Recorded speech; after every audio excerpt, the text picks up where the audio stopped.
All right, guys, recording started. You could begin. Good evening, everyone. I am Rihanna. My other group members are Desali and Megan, and we will be presenting the chapter on understanding complex organizations. Hope you all learn something and do enjoy. Chapter overview.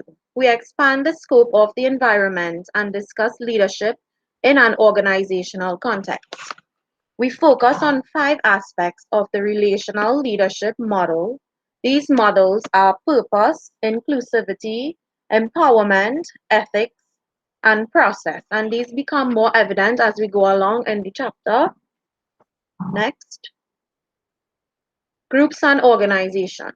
Does anyone know what a group is? I believe it's more than one person, well, a small bunch of people. Yeah, correct. Also, does anyone know what an organization is?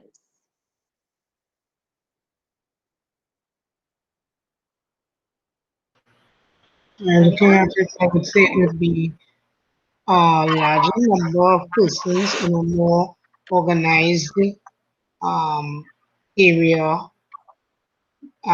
with a goal in mind. Okay, good. So as we go along, you all will understand groups and organizations. Groups and organizations are different.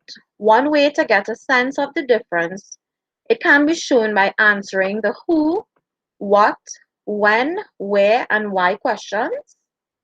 And we will take a look at this later on. Next, please. What is a group?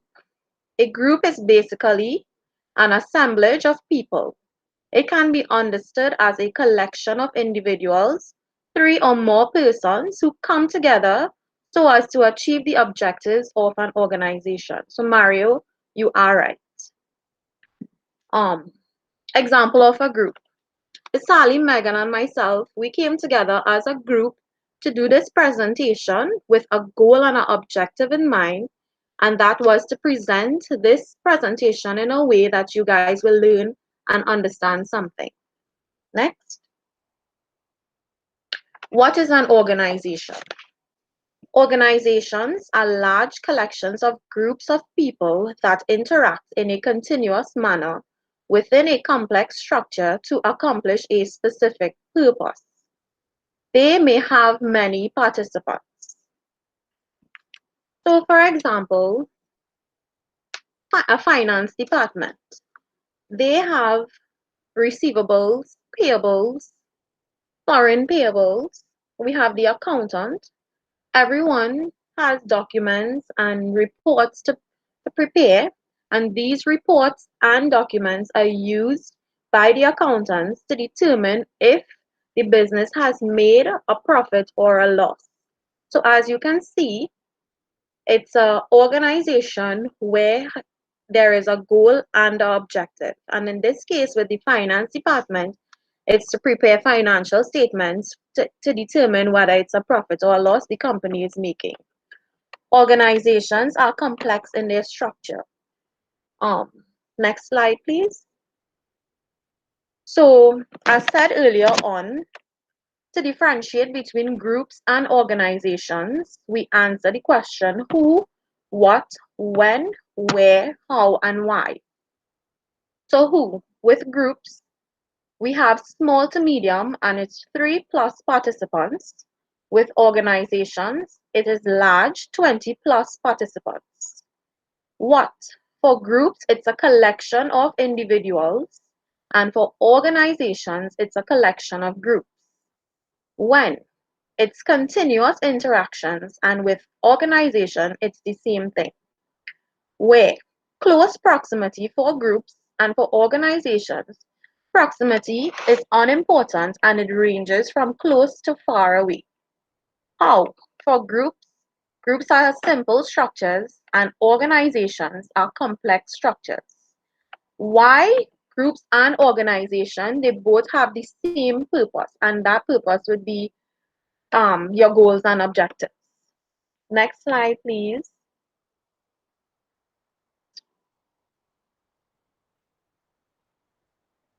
Organizations as complex systems. Organizations are also systems.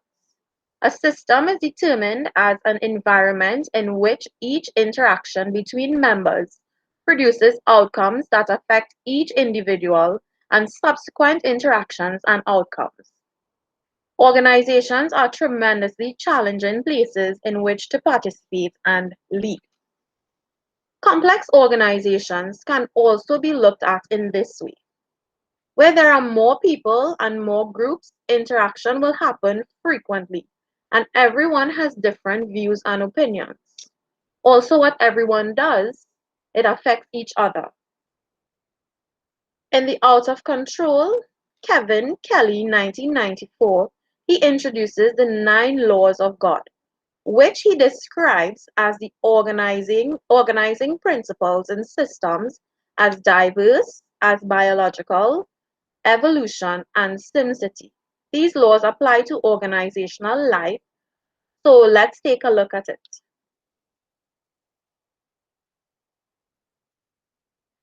Organizations as systems. The 9 laws of God, organizations as systems. Distribute being. Essence of the organization exists in all of its connected members. Control from the bottom up. Empower members at all levels of the organization. Cultivate increasing returns. Focus on what your organization does well and do it even better. Grow by chunking. Organizations grow, not one piece at a time, but in bunches. Minimize the fringes. Honor your creative members and their ideas, even if they're really out there. Honor your errors. It is only through trial and error that learning happens. Pursue no optima. Have multiple goals. There is no one right answer to complex problems. There are only many partial solutions. Seek persistence, disequilibrium. This equilibrium brings energy into the organization. Change changes itself. Change leads to more change, which changes the initial change. What this exhibit clearly states is these laws describe life, both in and out of an organization. Next slide, please. Organizational leadership. Why does leadership exist? Does anyone know? I would say it's for order. Yeah. Mm-hmm. Answer. Because organizations are widely considered to be structures in which a set of groups can engage with each other over time, leadership in an organization exists to help these groups work together to accomplish a specific purpose. Previously, I explained what an organization is, why it exists. It is also important to understand why leadership exists. Sometimes goals and objectives may change, but leadership is there to guide the organization in accomplishing their goal and objective, and by keeping it on track. So, as Mario said, to keep some form of structure or Order. right. So, yes, it's there to let the organization have sustainability in order as well for it to exist long term. So leadership is important in an organization. It creates form, it creates order, I would say. So yes. Um, any questions?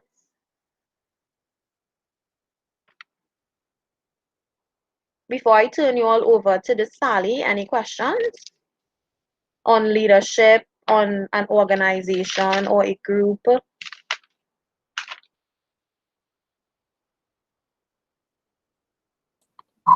I do have one question.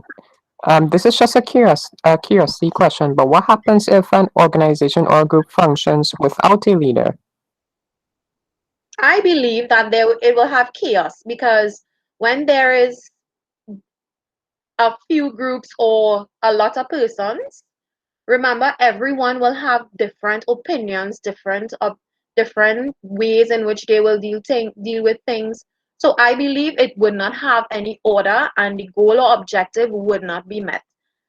Leaders are there so that goals and objectives are met. As you can see, it is there for them to work together to accomplish a specific purpose. They're also there to create structure within the group or the organization. Pardon me? No, I said they're also there to create structure within the group or the organization. That's right. Because without structure, we would not move forward in achieving anything. Anyone else?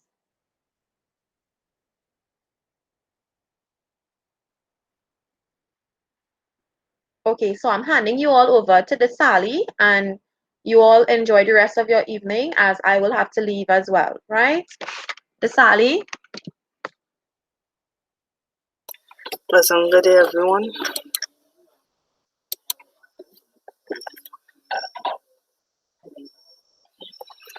I will start at this. What is an organizational structure? An organizational structure is a system that outlines how certain activities are directed in order to achieve the goals of an organization. There are different structures used in today's business world. Why is it necessary to have a structure in place for an organization? Well, businesses use organizational structures to monitor day-to-day activity to gauge how well their business are doing. There are two major types of organizational structures, and they are traditional and inverted organizational structures. The traditional organizational structure, Max Weber, 1924-1947, created a theory called the classic bureaucratic model for organization. This structure uses a top-down approach between the different levels of the organization, which means the higher you go, more power and authority. The lower levels have little or no input in the decision-making process. With this, the lower levels cannot give their opinions or anything to the higher level. They just have to follow instructions as they go. Inverted organization structure. After a while, a new organizational structure was introduced, and it was called the inverted organized structure. This is a more flexible and have a more collaborative effort between each level of the organization, which means the president and the officials and them will help and guide the workers to do a better job, and they could introduce new ideas to the organization to make it run smoothly. Organizational mission, vision, and core values. A mission statement should state as to why the organization is in existence, and it must be clear and concise. Examples of huge corporation mission statements are: Google missions is to organize the world's information and make it universally accessible and useful. Apple's mission statement is: Apple ignited the personal computer revolution in the 1970s with the Apple II, and reinvented the personal computer in 1980s with the Macintosh.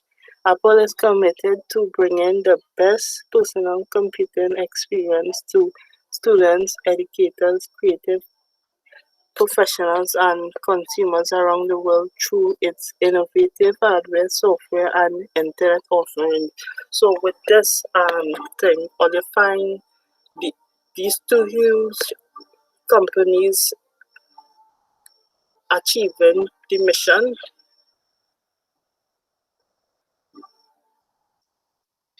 Hello? Yes, they are.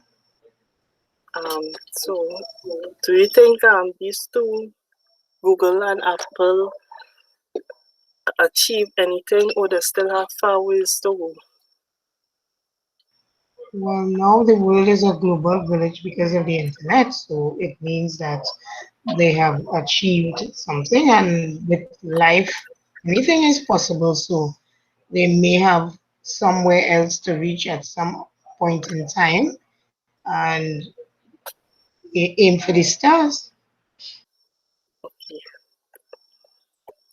Vision statement should create mental and verbal pictures of desirable future states. Google's vision statement is to provide access to the world's information in one click. Apple's vision statement is to make the best products on earth and to leave the world with better than we found it. Similarly, the company's vice president for environment policies and social initiative, Lisa Jackson, stated, "We aim to create not just the best products in the world, but the best products for the world." So with this now, do you find that they accomplish any of these vision statements as yet, class?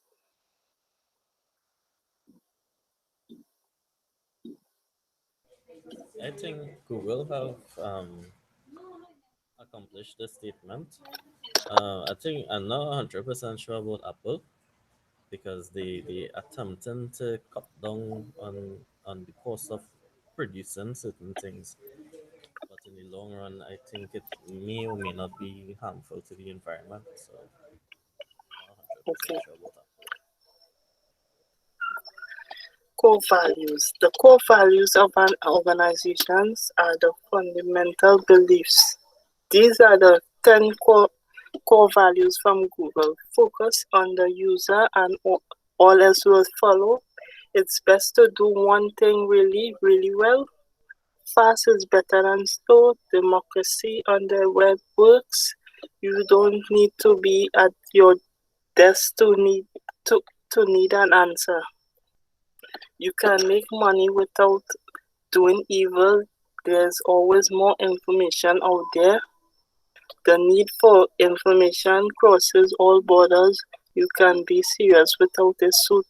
Great, great just isn't good enough. Organizational culture. Organization culture is the collection of values express express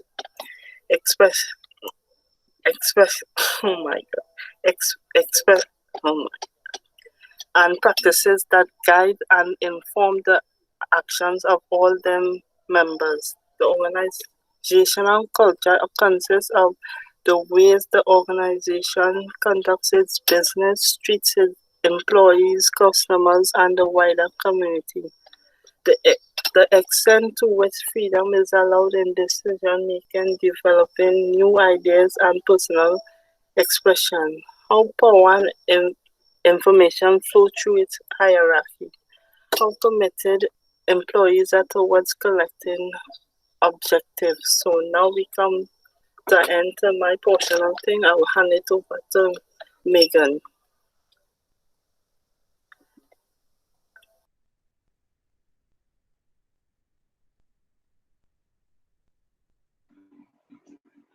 Good evening, everyone.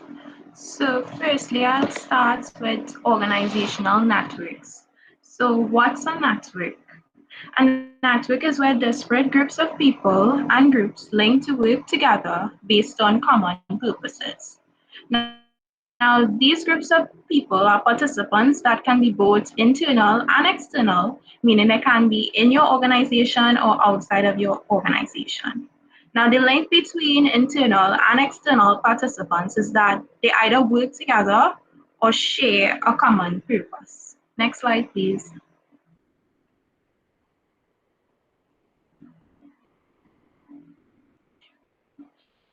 Why are networks important? Networks are important because they enable a diverse group of people to come together. The network either may address a specific issue or it may work on an ongoing concern. For example, when a diverse group of students, faculty, and staff members come together to organize an institution's 100th birthday celebration. Next slide, please. Now here we have some issues with the creation of networks. So firstly, we have reaching an agreement on the network's purpose. Then we have establishing as many relations as possible among network members. And lastly, ensuring that the network has multiple leaders. Next slide, please.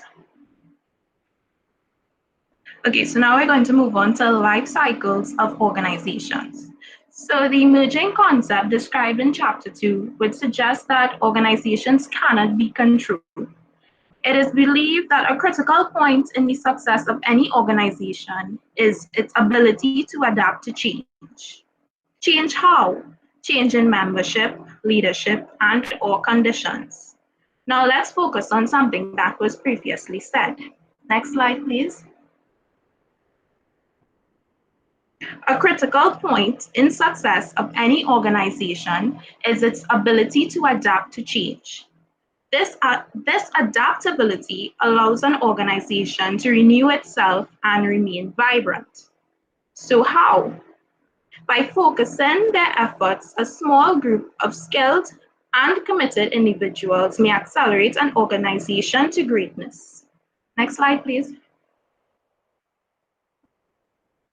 And the other.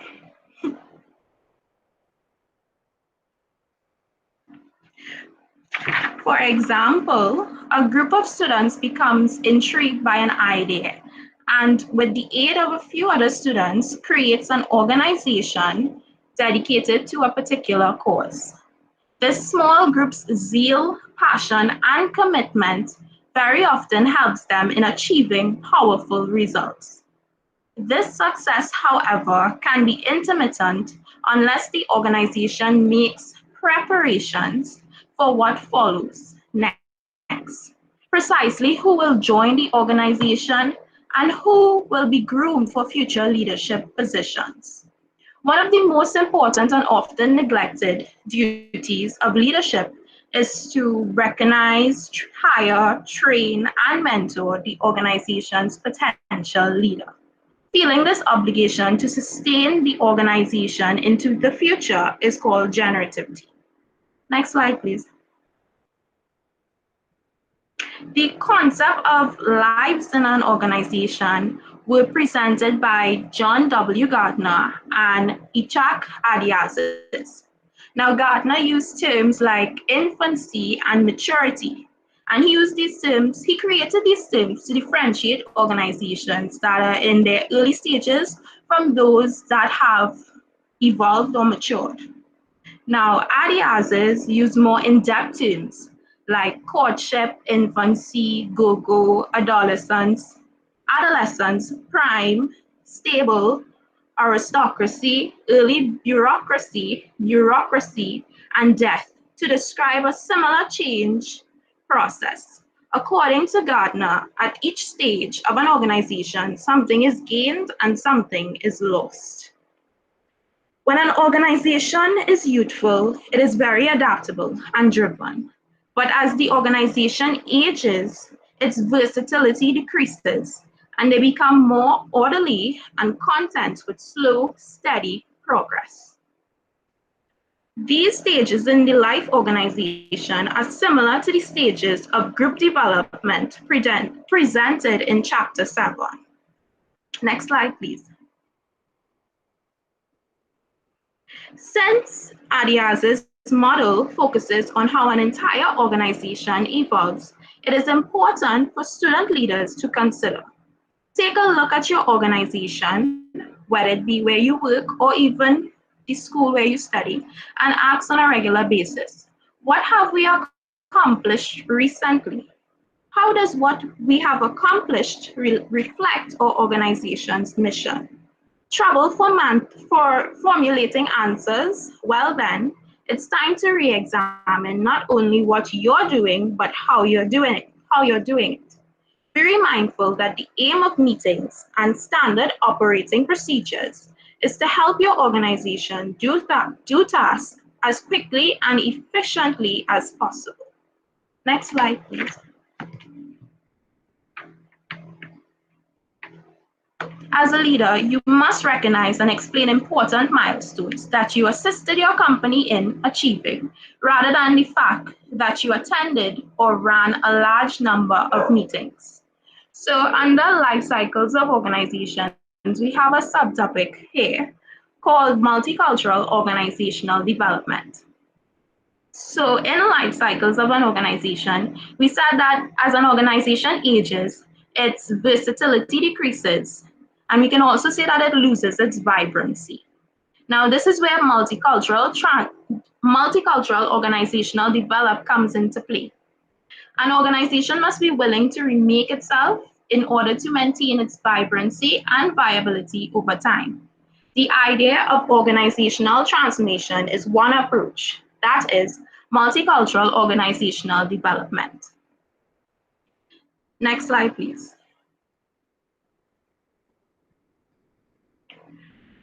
What is multicultural organizational development? This is where members from all cultural and social backgrounds come together to end all types of social injustice that may exist within the organization that prevent all members from participating meaningfully and inclusively. Now, this emphasis on diversity and social justice offers a fresh perspective from which to approach organizational transformation. Next slide, please. The relational leadership model emphasizes being inclusive and empowering. Therefore, it is important to understand how an organization might transform itself to be multicultural. Now, question, you could answer it or you don't have to. What do you think the impact would be if every organization on your campus or even your job made a commitment to end all forms of social oppression, if there's any?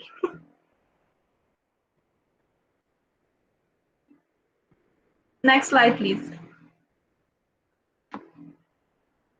Now, here we have a model for multicultural organizational development that shows the organization moving from a perspective that is monoculture to one that is compliant and non-discriminatory, and finally to a multicultural perspective. So firstly, we have nature of society. Now, in a monocultural organization, it is harmonious and people tend to share similar interests, but it needs improvement, but it's okay. Likewise, multicultural, there's conflict and people tend to have different interests and it tends to be oppressive and alienating and it needs radical change. In terms of oppression, monocultural is dominance, non-discriminatory is desegregation, and multicultural is pluralism. For the liberation model, monocultural is assimilation, non-discriminatory is integration, and multicultural is diversity. Then we have self-interest and change. For monocultural, it's survival and social acceptability, versus non-discriminatory is adaptation and full use of human resources. And then we have multicultural, which is equity, empowerment, and collective growth. Lastly, we have values and ideologies. For monocultural, there's basic rights of individual, the best person is rewarded, and efficiency and economic survival. Versus multicultural, we have interdependence, ecological survival, development of human and societal potential. Next slide, please. So again, under life cycles of organizations, we have a second subtopic called learning organizations. And this was actually the part of my presentation that I enjoy doing.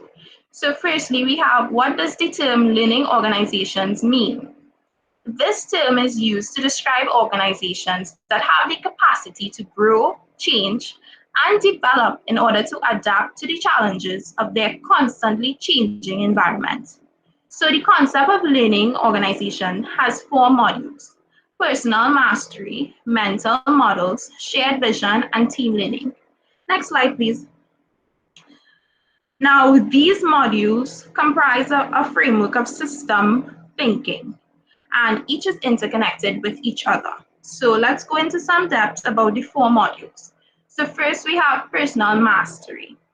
Now, this involves individuals doing the best possible job. For example, for a treasurer in an organization, this might include knowing how to use financial software, being able to follow the steps needed to purchase something, and having budgeting skills. Now, everyone in an organization has skills and abilities that can be contributed to the organization. It is important for leaders to work with the group's membership, not only so that individuals can gain the skills needed to be effective in their current roles within the organization, but also as a way of preparing them for future positions. When members are skilled and empowered to use these skills, the organization benefits on a whole. Next slide, please. Okay, so then we have mental models. These are the assumptions that people make about the various aspects of the work. For example, when someone says the words leader, conflict, diversity, or meeting, what images pop into your head? These mental models are often difficult to grasp and therefore are sometimes difficult to change. Note, these models must be changed if any real positive change is to occur in the world. Now, disagreements may occur when different mental models are brought to the surface to be analyzed and, if necessary, modified. Now, we have another example, and it is the concept of an advisor. Now, if your organization has an advisor, you may assume that this person will make sure that all of the details are present when you are planning a big event. When this turns out not to be true, everyone loses. It is important to compare the mental models that you have with others in your organization. This way, false assumptions can be minimized. Next slide, please. Shared vision. This focuses on the idea that the mission, value, and purpose of an organization must be shared by all members. Shared vision is especially important given the current emphasis on empowerment. People can be empowered and their personal mastery level can be high, but without some shared sense of direction, everyone will be pushing hard in different directions. As a result, the organization will function haphazardly, if at all. Now, although vision is certainly important, feeling confident in one's voice is just as critical because this is how the vision is related and shared with others. Next slide, please. So here we have team learning. Now, this is also important. This is also an important principle in every learning organization. Learning at an individual level must be supplemented by learning at the team, organizational, and societal levels if any true learning is to occur. This can be learning how to make decisions, how to communicate, and how to disagree. The concept of team learning often emphasizes the importance of seeing leadership as a continuous process rather than an end result or product. And much as team members are constantly engaged in learning new ideas or strategies from one another, leaders must be constantly engaged in conversation with members of their organization. Next slide, please. So, a systems approach governs the thinking in a learning organization. So, what does this mean? When people think systematically, they share responsibility for both the positive and negative things that are happening. Rather than looking for someone else to blame, members of a learning organization holds up a mirror and ask themselves, what have they done to contribute to the problem? Now think of how many problems we blame on someone or something else rather than accepting responsibility for them ourselves and working toward a solution. Now, I know some of you all here may have grown past that stage, but I guess you could look back in your past from when you was younger and you could relate. Now, all of these aspects, personal mastery, mental models, shared vision, team learning, and systems thinking, combine to create a learning organization. Next slide, please.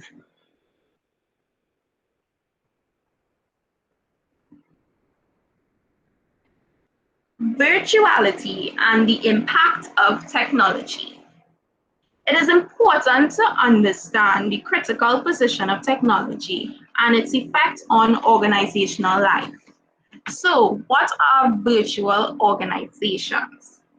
These are organizations that do not need to have people, that do not have all the people, or sometimes any of the people in order to deliver their service. In other words, the organization exists, but just we can't see it. And to be clear, it's not an office or anything, it's a network. Now, the more the team is separated in terms of location, time, culture, or organizationally, the more virtual it is. So, what are virtual organizations like? So, first we have trust is extremely important in virtual organizations.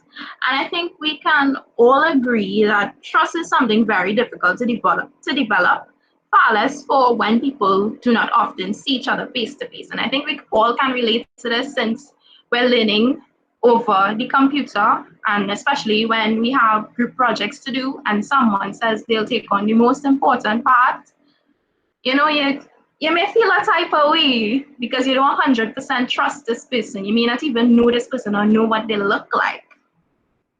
So next we have the requirement for all members of the organization to have a common interest and principles. Then we have the organization will be flatter. So I know some of you are like, what do you mean flatter?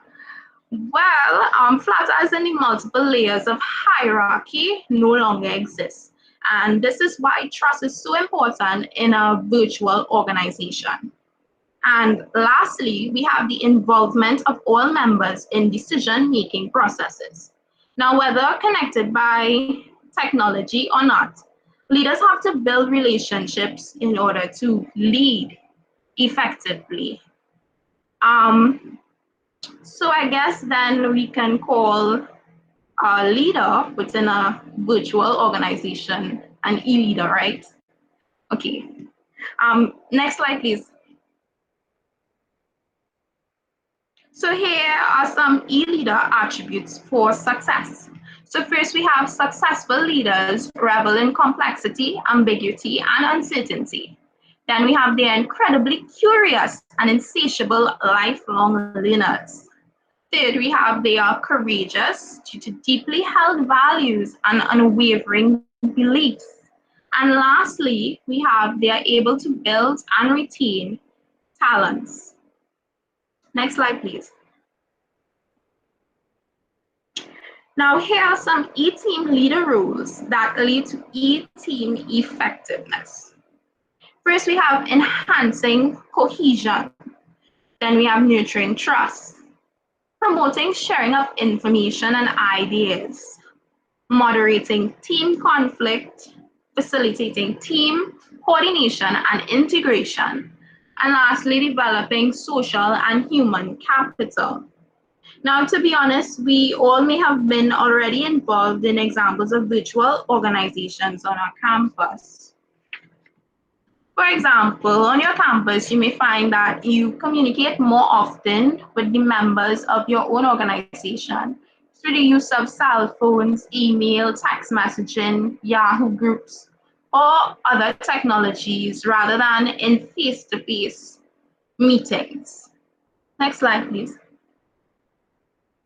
So now we're on to the last topic of this chapter.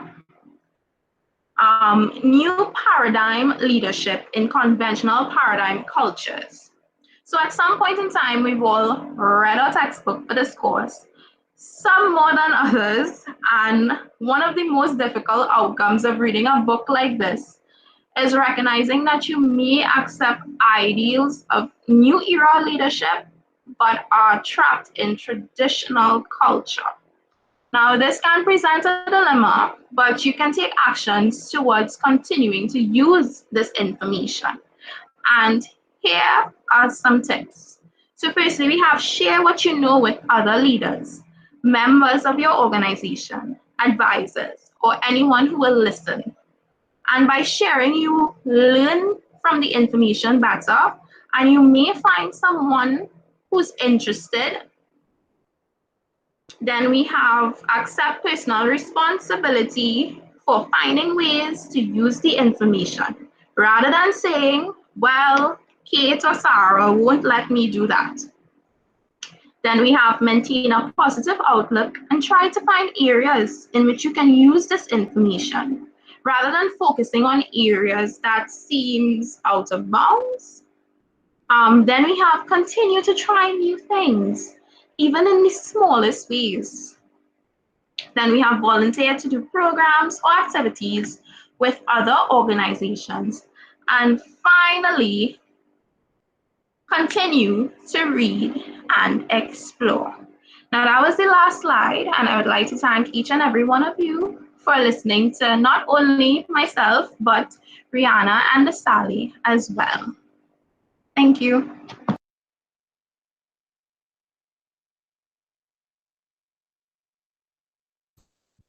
Okay, are there any questions that people would like to ask? I just would like to make one comment. It was very interesting that I can't remember her name is Megan. Megan said that you would be in a group with people, and because it's virtual, you don't know what the person looks like when you're thinking about trust. And it is so amazing that Ted Bundy, the serial killer, was so handsome that women trusted him. That is just a comment. Ted Bundy, huh? Okay. Your man. Anybody else?